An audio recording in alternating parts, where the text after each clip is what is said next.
आपकी एक तो पेट्रोल की कीमतें कम आपकी हुकूमत ने की हैं और काफ़ी कम की हैं, लेकिन लोग कहते हैं अभी मज़ीद कम होनी चाहिए। दूसरा ये कि मिसाक जमहूरियत, मिसाक इस्तेहकाम पाकिस्तान हो रहा आपका पीटीआई के साथ। बिस्मिल्लाहिर्रहमानिर्रहीम। अब्सार साहब, सबसे पहले आपने जो पेट्रोल की कीमतों की बात की है, तो मैं कौम को डबल मुबारकबाद दूंगा। एक तो पेट्रोल की कीमतों में कमी हुई, इस पर मुबारकबाद। ज़ाहिर है इसका इम्पैक्ट जो है वो तकरीबन हर सेगमेंट ऑफ सोसाइटी पे आता है। दूसरी मुबारकबाद जो पाकिस्तान को अल्लाह ताला ने बैनुल-अक़वामी सतह के ऊपर एक इज़्ज़त दी, ये पाकिस्तान की इज़्ज़त है, पाकिस्तान की कौम की इज़्ज़त है। जो पाकिस्तानी चाहे पाकिस्तान में है, पाकिस्तान से बाहर है, उनके लिए बड़े फ़ख्र का मकाम है अल्हम्दुलिल्लाह। दूसरी बात जो आपने मिसाक इस्तेहकाम पाकिस्तान की बात की, देखिए आज असम्बली में बजट सेशन चल रहा है जिसमें बजट पे डिबेट्स हो रही हैं। प्राइम मिनिस्टर ऑफ पाकिस्तान तशरीफ़ लाए और शहबाज शरीफ साहब ने आज इसी हवाले से जो मैंने बात की कि पाकिस्तान का जो सालसी का किरदार था उसमें डिप्टी प्राइम मिनिस्टर का जिक्र किया, फील्ड मार्शल सैयद आसिम मुनीर साहब का जिक्र किया कि उनका बड़ा कुलीदी किरदार रहा इसमें, और वो जहाँ तक बताया जा सकता है वो सारी उन्होंने मालूमात आज फ्लोर ऑफ द हाउस पे शेयर की। लेकिन उसके साथ उन्होंने एक और बात की। उन्होंने हर मौजू में अपोजिशन को मुखातिब करके कहा कि आप भी पाकिस्तान की तामीर व तरक्की में, पाकिस्तान के इस्तेहकाम में अपना हिस्सा डालें, तो मेरे दरवाजे सबके लिए खुले हैं। और उसके जवाबन जो लीडर ऑफ अपोजिशन है उन्होंने अपनी तकरीर में ये कहा कि पाकिस्तान के इस्तेहकाम के लिए, पाकिस्तान की सालमियत के लिए, इसकी तरक्की के लिए हम आपके साथ हैं। तो ये बड़े अच्छे आज वहाँ पे मनाजिर थे और बड़ी अच्छा वहाँ पे माहौल देखने में आया। उसके बाद प्राइम मिनिस्टर ऑफ पाकिस्तान 2 दफ़ा उठ के लीडर ऑफ अपोजिशन की सीट पे गए और वहाँ पे लीडर ऑफ अपोजिशन और दीगर भी जो उनके असद कैसर साहब थे, बैरिस्टर गौर साहब थे, इकट्ठा करके उन्होंने मकालमे की बात की, डायलाग की बात की। और ये कोई बात पहली दफ़ा नहीं कर रहे प्राइम मिनिस्टर, से पहले भी ये दावत दे चुके हैं। बहरहाल मैं समझता हूँ कि उसके बाद जो हमारी अपोजिशन के मेंबरान से बात हुई वो इस वक्त संजीदा है गुफ्तगू के हवाले से, मुलाकात के हवाले से। और मैं चूँकि एक तो वजारत के हवाले से भी मेरी ज़िम्मेदारी है और फिर मैं गवर्नमेंट चीफ विप भी हूँ, तो तमाम जमातों से रब्ते ये मेरी ज़िम्मेदारियों में से एक ज़िम्मेदारी है। और हमारे लीड करते हैं इस तरह के पब्लिक और पॉलिटिकल अफेयर्स को राना सनाउल्लाह साहब।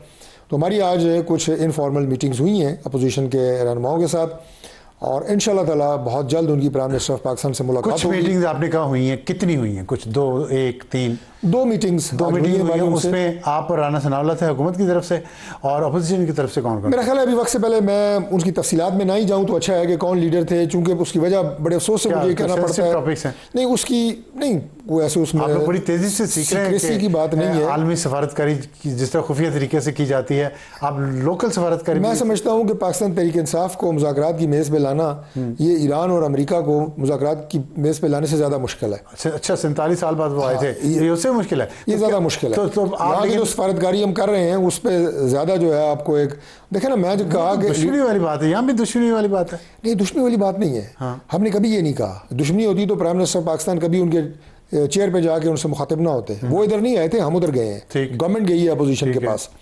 और वो नाम मैंने इसलिए कहा कि अभी मुनासिब नहीं है उन्हें बताना, कोई सीक्रेट नहीं है ये ऑफिशियल।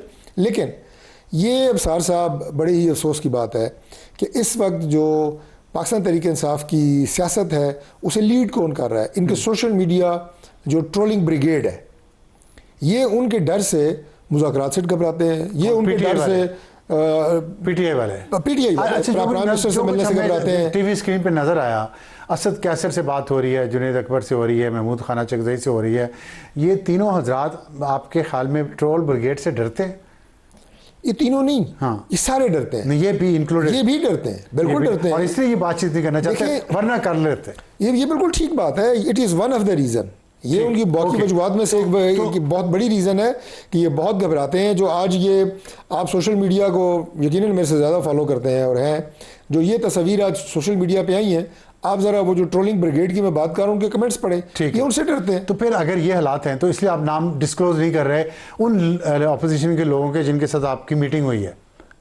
बिल्कुल यही बात है। और इनमें सीनियर 3 लोग हैं इनके, इन 3 में से बिल्कुल ये भी थे और इनके अलावा भी थे। अब बस महमूद अचकज़ई, असद कैसर, जुनैद अकबर मीटिंग में थे। महमूद अनसरज़ई साहब नहीं थे, बाकी लोग थे। बाकी थे जी, ठीक। असद कैसर और जुनैद अकबर। अच्छा चले, आपने नाम नहीं बताने, ये बता दें कि एजेंडा क्या है 1 2 3। देखिए एजेंडा ये है जी कि जो जिस पाकिस्तान की तरक्की इस्तेहकाम की हम बात कर रहे हैं, अमन की बात कर रहे हैं, उसका रास्ता हमारा मानना ये है कि असेंबली से निकलेगा। ठीक, यहाँ से, इस फ्लोर से। वो बड़ा खूबसूरत शेर प्राइम मिनिस्टर पढ़ते हैं, मुझे उसका आखिरी मिसरा याद है कि वतन की मिट्टी मुझे एरिया रगड़ने दे, मुझे यकीन है कि रास्ता यहीं से निकलेगा। आज उन्होंने हज़ारों साल नरगिस वाला भी पढ़ा है। नहीं, वो खूबसूरत शेर पढ़ते हैं माशाल्लाह, शेर खूबसूरत है, मौके महल की मुनासिबत से पढ़ते हैं। ये उनकी अपनी जो आप ये कहें कि खिताबत का अंदाज़ है, उसका ये थोड़ा इम्तियाज़ है कि वो शेर उन्हें बड़े याद भी होते हैं। मैंने देखे ना, अब एक मिसरा पढ़ा है, पूरा शेर मुझे नहीं याद रहा। तो रास्ता यहीं से निकलना है, पार्लियामेंट से। ठीक है, और उसके लिए हमको मुतहारिब पार्टियां नहीं है ना, आपस में कोई दुश्मनी है, जैसे आपने सवाल पूछा मुझसे। आपने कहा यहाँ बैठेंगे, ईरान अमेरिका का बैठना आसान था, इनका मुश्किल है। मैंने कहा कि टफ नेगोशिएटर्स हैं। Tough negotiators, more tough than Iran and America. अच्छा, उनके डाला कराने आसान थे।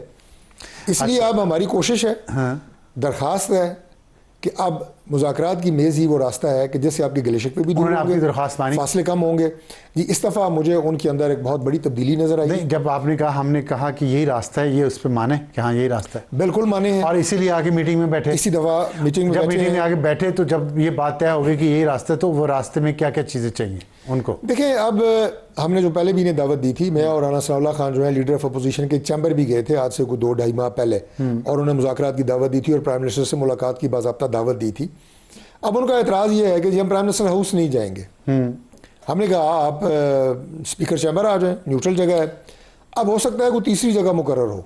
अच्छा जी, अब कोई तीसरी जगह मुकर्रर हो सकती है। इससे ज़्यादा न्यूट्रल क्या हो सकता है स्पीकर? अब उनका अपना एक स्टैंस है, हम एक कदम और पीछे आ गए। हमने कहा जी तीसरी जगह आप सजेस्ट कर दें, पार्लियामेंट हाउस में कोई भी इंडिपेंडेंट न्यूट्रल जगह आप सजेस्ट करें, वहाँ बैठ के बात कर लेते हैं, प्राइम मिनिस्टर तशरीफ ले आएंगे। उन्होंने एग्री किया, मेरा ख्याल है काफ़ी हद तक वो अब इसमें इत्तेफाक कर चुके हैं, वो बताएंगे। बाकी ज़ाहिर है अपनी वो पार्लिमानी पार्टी से पूछेंगे, लेकिन उन्होंने इत्तेफाक कर लिया। ठीक है, उस पर क्या उनका सबसे टॉप पे क्या है मुतालबा या शर्त? देखिए, वो मुतालबात जितनी उन्होंने तकारीर की हैं अभी बजट में, वो मुतालबात उनकी मर्ज़ी है, वो जो भी सामने रख सकते हैं। इमरान खान के हवाले से उनकी जो मुलाकात है वो उनका टॉप प्रायोरिटी एजेंडा है, वो उनका एक राइट है। और बाकी हमने उन्हें वाज़ेह किया हुआ है, जाहिर है उनकी सियासी जमात है। आप क्यों नहीं करवा रहे हैं उनकी मुलाकात अगर राइट है? मैंने ये कहा कि इस मुलाकात के एजेंडे में जो बात भी वो रखना चाहें, ये उनका राइट है। नहीं, मुलाकात करना राइट नहीं है इमरान खान से। नहीं, अब आप मौजू शिफ्ट करके पहले यही कहा था, अब आपने थोड़ा सा ना देखिए, आपने मुझसे सवाल किया था कि एजेंडे पे क्या रखेंगे, तो मैंने कहा कि ये सबसे पहले होगा उनका। ये मैं एज ए सियासी वर्कर के तौर पे अंदाजे से बात कर रहा हूँ, उनकी तकरीर को देख के बात कर रहा हूँ, जो उन्होंने करवाएं। तो मैंने कहा ये आप करवाएंगे, आपने कहा उनका हक है, तो मैंने कहा उनका हक है तो करवाते क्यों? देखिए इस तरह हो ये बात नहीं, खैर वो थोड़ा सा अल्फाज आप इधर उधर वो हो गए। राइट उनका है, मुलाकात भी उनका राइट है, प्राइम मिनिस्टर से इसके एजेंडे पे रखना भी उनका राइट है। इसके अलावा भी जो भी मुतालबात उनके हैं वो जरूर रखें। हमने जो मुलाकात का मुतालबा रखा, हमसे वो उन्होंने नहीं रखा। अभी तो हमारी जो नेगोशिएशंस हो रही हैं, तो बड़ी आपने नहीं हमसे वो देखिए, हमारी नेगोशिएशन से उन्हें प्राइम मिनिस्टर के साथ मुज़ाकरात की मेज़ पे बिठाना हमारा इतना काम है फिलहाल। अच्छा, नहीं उसके लिए ये राना साहब की सरबराही में कुछ कॉन्फिडेंस बिल्डिंग मेजर्स वो चाहते होंगे कि आप करें। देखिए, कॉन्फिडेंस बिल्डिंग मेजर्स यही हैं कि न्यूट्रल जगह होगी, कौमी असेंबली के अंदर होगी, उनकी चॉइस पे होगी, प्राइम मिनिस्टर वहाँ तशरीफ लाएंगे, और उसके बाद डिबेट ओपन होगी, जो बात वो करना चाहेंगे दे आर मोस्ट वेलकम। तो यहाँ तक आपने बताना उनके 5 चीज़ों पे। आगे एजेंडा क्या होगा? असल में एजेंडा है जो मीटिंग है, जो मुतालबात हैं वो प्राइम मिनिस्टर के साथ होंगे। वो प्राइम मिनिस्टर के साथ होंगे डेफिनेटली। देखें, प्राइम मिनिस्टर चीफ एग्जीक्यूटिव हैं, हमारी तरफ से वो एक डिसाइसिव अथॉरिटी हैं, जो बात पीएम से करें आप बता दें। उनकी मुतालबात की लिस्ट तभी आएगी, आप क्या क्या ऑफर कर सकते हैं उनको? एक तो सबको पता है इमरान खान साहब से मुलाकात, दूसरा उनकी रिहाई, तीसरा उनका इलाज शिफा में हो या घर उनको शिफ्ट किया जाए। इसमें से क्या क्या चीज़ें? देखिए, ये तीनों चीज़ें जो हैं ये ज़ाहिर है ओवरऑल एक ही सब्जेक्ट है, और इसके हवाले से मैं ये अर्ज़ करूँगा कि अदालतों के अंदर वो मौजूद है इमरान खान से मुलाकात के हवाले से। जब मुलाकात इमरान खान से साहब से इनकी मुतवातर होती रही, फैमिली से भी, वकला से भी, पॉलिटिकल लीडरशिप से भी, उसको इन्होंने एक पीटीआई का हेडक्वार्टर जेल को बना लिया, और वहाँ से सियासी बयानात और वो भी आग लगाने वाले बयानात वो जारी होने शुरू हो गए। तो हमने इनसे कहा कि फिर आप जेल मैनुअल के मुताबिक चलें, क्योंकि कोई भी कैदी से सियासी मुलाकात आप नहीं कर सकते। वो कर्टसी में चल रही थी, अब जो है उनसे मुलाकात जेल मैनुअल के मुताबिक होंगी, अदालती अहकामात की रोशनी में होंगी जो आज की सूरत हाल है। प्राइम मिनिस्टर से वो बात करेंगे, जो भी आगे फैसला होता है वो ज़ाहिर है प्राइम मिनिस्टर की सवाबदीद है, वो तो बात की बात है। लेकिन उसके साथ आखिरी बात ये कि जो उनकी इलाज मुआवजे के हवाले से था उस पर गवर्नमेंट की तरफ से आप ये कहें कि कोई भी कमी नहीं रखी गई। जब भी उन्हें ज़रूरत पड़ी उन्हें इलाज मुआवजे की सहूलियत दी गई। मुकदमात उनकी अदालतों में, फैसला अदालतों ने करना है। वो अल-शिफा आई ट्रस्ट हॉस्पिटल पिंडी गए हैं, वहाँ किससे मुलाकात हुई उनकी अहम ओहदेदार से? देखिए मैं इस बारे में कोई मालूमात नहीं रखता और अंदाजों की बात अंदाजों से मैं गुफ्तगू करना नहीं चाहता। बताना नहीं चाहते? मालूमात नहीं है मुझे। अच्छा, वरना बता देते आप। अगर मालूमात होती तो फिर ये सवाल होता कि बताऊं या ना बताऊं। बहुत शुक्रिया तारिक चौधरी साहब हमसे बात करने का।